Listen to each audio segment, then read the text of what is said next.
Good morning students, कैसे हैं आप सभी। Welcome to my YouTube channel accounts boss. Chapter में आपको पढ़ा रहा हूँ इंट्रोडक्शन टू अकाउंटिंग, जिसका लेक्चर नंबर 8 हम आपके साथ शेयर करने जा रहे हैं। और आज का टॉपिक होगा अकाउंटिंग इन्फॉर्मेशन, पहला वाला, और दूसरा होगा बच्चे क्वालिटेटिव कैरेक्टरिस्टिक्स ऑफ अकाउंटिंग। ये दोनों बहुत ही इंपॉर्टेंट है, आपको जानना चाहिए। चूंकि हम थियोरेटिकल पार्ट पढ़ा रहे हैं तो डेली जो लेक्चर अभी चल रहा है, करीब 1-2 और लेक्चर चलेगा जिसमें हम आपको पूरे चैप्टर को खत्म कर देंगे। उसके बाद भी थियोरेटिकल पार्ट चलेगा, लेकिन थोड़ा वो इससे मजा आएगा। अब तो आप बोर भी हो गए होंगे, लेकिन थोड़ा इंटरेस्ट लीजिए, इसको कॉन्सेप्ट समझना जरूरी है।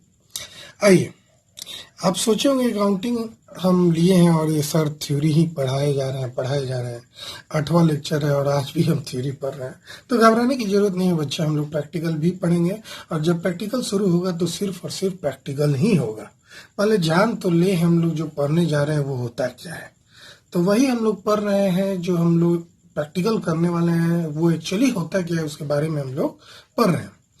तो मैं आपको बता दूं कि as per accounting principle board, वो बोर्ड जो हमारा अकाउंटिंग का रूल्स और रेगुलेशंस तैयार करता है, उसके अनुसार अकाउंटिंग एक सर्विस एक्टिविटीज है। ये इसका फंक्शन होता है कि प्रोवाइड करना क्वालिटेटिव इंफॉर्मेशन जो फिनेंशियल नेचर का हो, इकोनॉमिक एंटिटीज का, जो कि कोई भी बिजनेस ऑर्गेनाइजेशन के लिए बड़ा ही यूजफुल होता है डिसीजन मेकिंग करने के लिए, फिनेंशियल डिसीजन लेने के लिए, चाहे इकोनॉमिक डिसीजन लेने के लिए। कोई भी बिजनेस ऑर्गेनाइजेशन को जो वो इकोनॉमिक एक्टिविटीज करता है उसका इंफॉर्मेशन उसको प्राप्त हो। हर वो बिजनेस ऑर्गेनाइजेशन XYZ, कोई भी कपड़ा दुकान, अकाउंटिंग इसलिए करता है ताकि वो उसको मालूम हो सके, उसको पता लग सके, उसके जरूरत के इंफॉर्मेशन उसको मिल सके, ताकि वो उसके आधार पर कोई भी इकोनॉमिक डिसीजन, फिनेंशियल डिसीजन ले सके।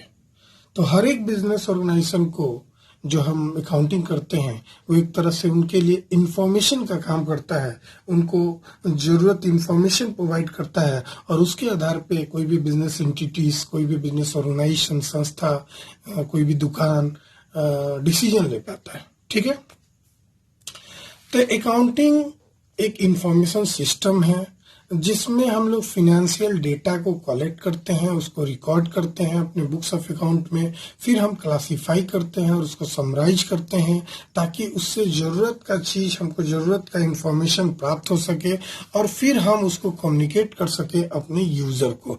हम अकाउंटिंग को इंफॉर्मेशन की तरह से लेते हैं। अकाउंटिंग का मतलब ही है कि जो भी फिनेंशियल डेटा है उसका कलेक्शन करना, उसको कलेक्ट करने के बाद उसको रिकॉर्ड करना, उसको क्लासिफाई करना और समराइज करना, और उससे फिनेंशियल इंफॉर्मेशन निकालना, और उस फिनेंशियल इंफॉर्मेशन को कम्युनिकेट करना हमारे डिफरेंट यूजर्स को। मैंने आपको पहले ही बताया था कि बच्चे जो हमारा फिनेंशियल इंफॉर्मेशन है वो जनरली 3 तरह का होता है। तो जरा देख लो, यहाँ लिखे हैं। पहला होता है इंफॉर्मेशन रिलेटिंग टू प्रॉफिट और सरप्लस, और दूसरा information related to financial position, और तीसरा इंफॉर्मेशन अबाउट कैश फ्लो।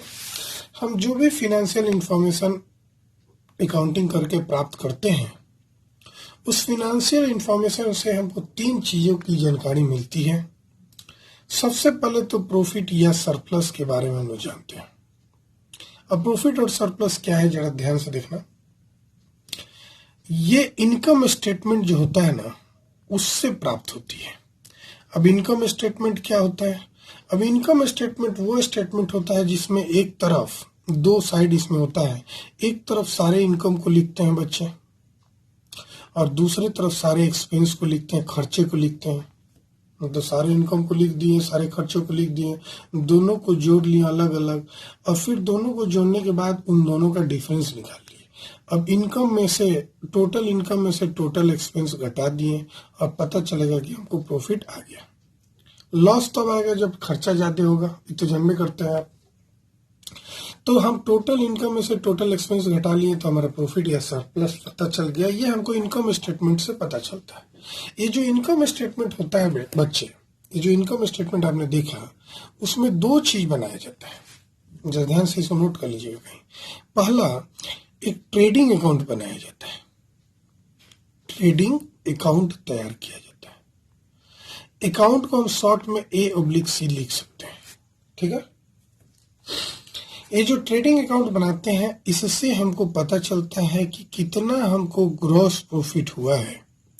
अब ट्रेडिंग अकाउंट प्रैक्टिकली भी पढ़ना है, थ्योरी भी चैप्टर में हमको आपको पढ़ाएंगे, इसलिए थोड़ा नाम पढ़ना है। अभी फर्स्ट चैप्टर में सिर्फ नाम जानो, बहुत सारे नाम जो नया नया पढ़ रहे हैं, जो 11th में आपका स्टार्टिंग है ना, तो आप सिर्फ नाम याद रखो कि जो फिनेंशियल इंफॉर्मेशन होता है उससे हमको सबसे पहला बात प्रॉफिट और सरप्लस पता चलता है। और ये पता चलता है हमको इनकम स्टेटमेंट से, नाम याद हो गया। इनकम स्टेटमेंट में एक्सपेंस और इनकम को लिखते हैं, इनकम में से एक्सपेंस घटा देते हैं तो प्रॉफिट आ जाता है। इस इनकम स्टेटमेंट में दो चीज बनाते हैं, जिसमें पहला चीज बनाते हैं ट्रेडिंग अकाउंट, और ट्रेडिंग अकाउंट से हमको दो चीज पता चलता है, या तो ग्रॉस प्रॉफिट पता चलता है या तो ग्रॉस लॉस पता चलता है। क्लियर हो गया बेटा? आगे बढ़ते हैं। इनकम स्टेटमेंट का जो दूसरा पहलू होता है, जो दूसरा पार्ट होता है, वो होता है प्रॉफिट एंड लॉस अकाउंट। नाम सिर्फ पढ़ना है बाबू, याद रखना है, प्रॉफिट एंड लॉस अकाउंट। इस प्रॉफिट एंड लॉस अकाउंट से हमको दो चीज पता चलता है, या तो हमको पता चलेगा नेट प्रॉफिट जब खर्चा ज्यादा होगा, इनकम ज्यादा होगा, और या तो हमको नेट लॉस पता चलेगा। क्लियर हो गया? तो हम जो इंफॉर्मेशन निकालते हैं इंफॉर्मेशन सिस्टम से अकाउंटिंग करके, उससे हमको पहला जानकारी मिलता है रिलेटिंग टू प्रॉफिट, दूसरा रिलेटिंग टू फिनेंशियल पोजीशन है। फिनेंशियल पोजीशन के लिए हमको बैलेंस शीट बनाना पड़ता है। ये जो बैलेंस शीट है ना, ये फिनेंशियल पोजीशन को ही बोलते हैं। इस बैलेंस शीट से हमको पता चलता है कि मेरी एसेट्स की वैल्यू कितनी है, मेरी लायबिलिटीज की वैल्यू कितनी है एक खास डेट को, जो कि बुक्स ऑफ अकाउंट का लास्ट डेट होता है। चाहे कैलेंडर ईयर का लास्ट डेट हो, चाहे फिनेंशियल ईयर का लास्ट डेट हो। कैलेंडर ईयर का 31 दिसंबर होता है, फिनेंशियल ईयर का 31 मार्च होता है। ये लास्ट डेट को जो हम बैलेंस शीट बनाते हैं, उससे हमको पता चलता है मेरी एसेट्स की वैल्यू अभी कितनी है, मेरी देनदारियां कितनी है, हमको लायबिलिटी कितना चुकता करना है, हमको एग्जैक्ट फिगर पता चलता है बैलेंस शीट बनाने से। ठीक है ना? मतलब हमने लायबिलिटीज में बहुत सारा चीज होता है, जैसे हमने लोन ले रखा है तो कितना लोन अभी बाकी है ये हमको लायबिलिटी से पता चल जाएगा। हमने सामान उधार खरीदा है, अब बताएंगे क्रेडिटर क्या होता है, जरा ध्यान देना। उधार सामान खरीदा है, उसकी जानकारी वगैरह वगैरह हमको सारा मिलता है ये फिनेंशियल पोजीशन से, जिसमें हम बैलेंस शीट बनाते हैं। तीसरा इंफॉर्मेशन हमको मिलता है कैश फ्लो का। अब कैश फ्लो वाला जो पार्ट है वो आप 12th में पढ़ेंगे। 12th में आपको कैश फ्लो पढ़ना है, चैप्टर ही है। अब कैश फ्लो बनाने से हमको पता चलता है कि मेरा बिजनेस में कितना कैश का आवाजाही है। आवाजाही मतलब कितना आया और कितना गया, कितना एग्जैक्ट कैश आया और कितना कैश गया, ये हमको कैश फ्लो स्टेटमेंट से पता चलता है, जो कि हम 12th में पढ़ेंगे। एक पार्टिकुलर पीरियड के दौरान से 12 मंथ, जनरली 12 मंथ के दौरान कितना बिजनेस में कैश का आगमन हुआ, कितना कैश आया बिजनेस में और कितना कैश गया, ये जानकारी हमको कैश फ्लो स्टेटमेंट में पता चलता है। ये भी अकाउंटिंग इंफॉर्मेशन है जो हमको अकाउंटिंग करने के बाद ही पता चलता है। इन सब चीजों को जरूर नोट कर लीजिएगा बच्चे, ठीक है, क्योंकि मैं यहाँ पे नहीं लिखा हूं। आगे बढ़ते हैं। Next, qualitative characteristics of accounting information. Accounting information का क्वालिटेटिव कैरेक्टरिस्टिक्स क्या है? क्वालिटेटिव मतलब होता है गुणात्मक, जो इम्पोर्टेंट गुण वाला है, इम्पोर्टेंट है क्वालिटी वाला, उसको पता करना। सबसे पहले होता है रिलायबिलिटी। अकाउंटिंग इंफॉर्मेशन जो बनाए हैं वो मस्ट बी रिलायबल, वो रिलायबल होना चाहिए, विश्वास लोग आसानी से कर ले ऐसा होना चाहिए।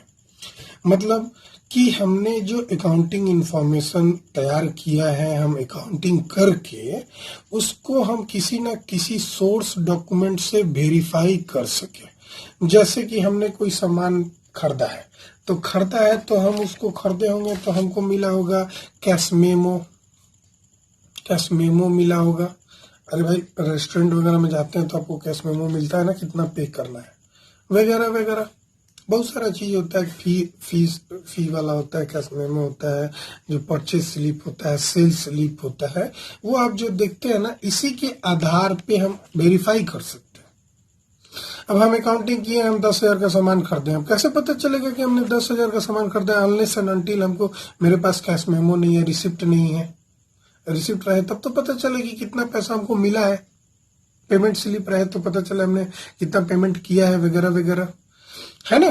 तो ये जो अकाउंटिंग हम करते हैं, क्वालिटेटिव कैरेक्टरिस्टिक्स के बारे में हम तरह जाने, उसमें पहला है बच्चे, कभी भी एग्जाम में आएगा तो यही 4 वो लिखेंगे, दूसरा नहीं लिखेंगे। ये बहुत इंपॉर्टेंट है बच्चा, एग्जाम के लिए, आगे के एग्जाम के लिए, चाहे सीए वगैरह के लिए बहुत इंपॉर्टेंट है। तो qualitative characteristics of accounting information में सबसे पहला आता है रिलायबिलिटी, भरोसेमंद होना चाहिए, विश्वसनीयता बना हुआ रहना चाहिए। हमने जो अकाउंटिंग इंफॉर्मेशन तैयार किया है उसको हम लोग वेरीफाई कर सके, फ्री फ्रॉम बायस होना चाहिए, मटेरियल एरर नहीं होना चाहिए उसमें, मतलब उसको हम वेरीफाई आसानी से कर सके। ऐसा नहीं कि कोई इंफॉर्मेशन ऐसा दे दिए जिसका हम वेरीफाई नहीं कर सके, हमारे पास कोई डॉक्यूमेंट अवेलेबल नहीं है, ऐसा नहीं होना चाहिए। It must be capable of being verified, जिसपे हम आसानी से विश्वास कर सके। ठीक है। दूसरा होता है बच्चे relevance. Accounting information must be relevance to the user. जो भी यूजर हैं वो आसानी से यूज कर सके, ऐसा अकाउंटिंग इंफॉर्मेशन होना चाहिए, ताकि वो अपना नीड्स पूरा कर सके, फुलफिल कर सके, डिसीजन ले सके। जो हमारा अकाउंटिंग इंफॉर्मेशन की उनको जरूरत है वो डिसीजन ले सके। कैसे डिसीजन ले सके? जब तक कि वो रिलेवेंस नहीं होगा, उनके काम का मटेरियल नहीं होगा। इमटेरियल चीज फालतू का लिख दोगे तो थोड़ी ना होगा। उनको जो जरूरत है वो पता होना चाहिए, रिलेवेंट होना चाहिए। जो भी हमारे अकाउंटिंग इंफॉर्मेशन है, जो हमारे अकाउंटिंग यूजर यूज कर रहे हैं, उनके लिए वो जो अकाउंटिंग इंफॉर्मेशन है मस्ट बी रिलेवेंट। ठीक है ना। जैसे कि अगर कोई कंपनी का बात करें, वो डिक्लेयर करता है डिविडेंड। अब हम इसलिए इतना डिटेल नहीं बता रहे, हर जगह आपको क्वेश्चन अराइज होगा कि भाई डिविडेंड क्या होता है। अब ये सब चीजों का समय बना हुआ है कि उस वक्त हम बताएंगे, इसलिए हम पूरा डिटेल भी नहीं बताएं। अब इसमें बहुत सारा चीज बताने लगेंगे तो आप कंफ्यूजन में आ जाएंगे। थोड़ा देर के लिए ले लो भाई, डिविडेंड हम शॉर्ट में बता दे रहे हैं, प्रॉफिट होता है एक तरह से। तो कोई भी कंपनी डिविडेंड फिक्स करता है, रेट उसका। अब ये 8% मान लो फिक्स किया, 9% फिक्स किया, तो ये किसके काम का है भाई? जो कंपनी में इन्वेस्ट करने वाला है। कंपनी में कोई इन्वेस्टर इन्वेस्ट तभी करेगा जब उसको पता रहे कि कंपनी में पैसा लगाएंगे तो हमको रिटर्न कितना मिलेगा, प्रॉफिट का कितना हिस्सा मिलेगा, कितना हमको डिविडेंड मिलेगा, रेट ऑफ रिटर्न कितना है। तो उनके लिए जरूरत का चीज हो गया ये डिविडेंड का रेट। वैसे बहुत सारा इंफॉर्मेशन होता है जो हमको बताना पड़ता है। डिफरेंट यूजर के लिए डिफरेंट जानकारियां होती है।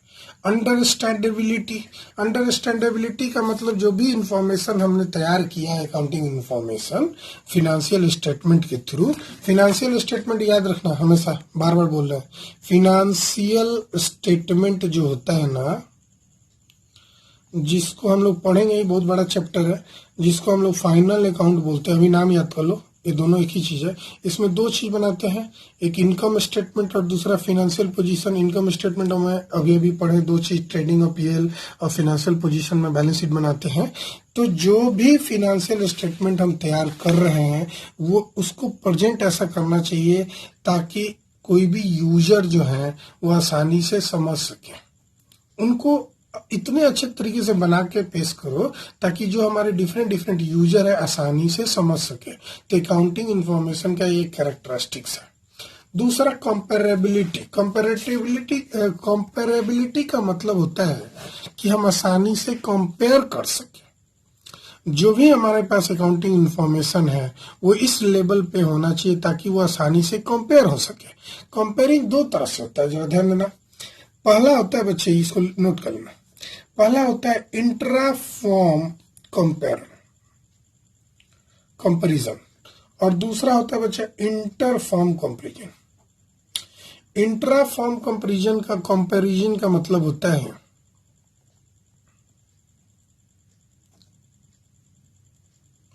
पहला वाले का मतलब होता है बच्चे एक ही फॉर्म में, मान लो तुम्हारा दुकान का नाम है राम वस्त्रालय,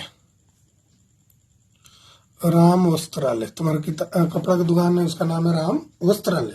तो राम वस्त्रालय का 2010 का प्रॉफिट, 2011 का प्रॉफिट, 2012 का प्रॉफिट पता कर लो और उसको आसानी से कंपेयर कर लो। जब एक ही फर्म के अंदर साल दर साल का को कंपैरिजन किया जा सकता है, मतलब उनके बीच के पीरियड का कंपैरिजन किया जाता है, उसको बोलते हैं इंटर फर्म कंपैरिजन और इंट्रा फर्म कंपैरिजन। और इंटर फर्म कंपैरिजन उसको बोलते हैं बच्चे जब एक फर्म को राम वस्त्रालय को श्याम वस्त्रालय से कंपैरिजन करोगे और राम वस्त्रालय को श्याम वस्त्रालय से कंपैरिजन करोगे तो ये कहलाता है बच्चे इंटर फर्म कंपैरिजन। एक फर्म को दूसरे फर्म से कंपैरिजन करोगे उसको बोलते हैं इंटर फर्म कंपैरिजन। और एक ही फर्म के अंदर एक साल, दूसरे साल, तीसरे साल उसी फर्म के अंदर पीरियड का कंपैरिजन करे उसको बोलते हैं इंट्रा फर्म कंपैरिजन। अब आते हैं कैरेक्टरिस्टिक्स पर।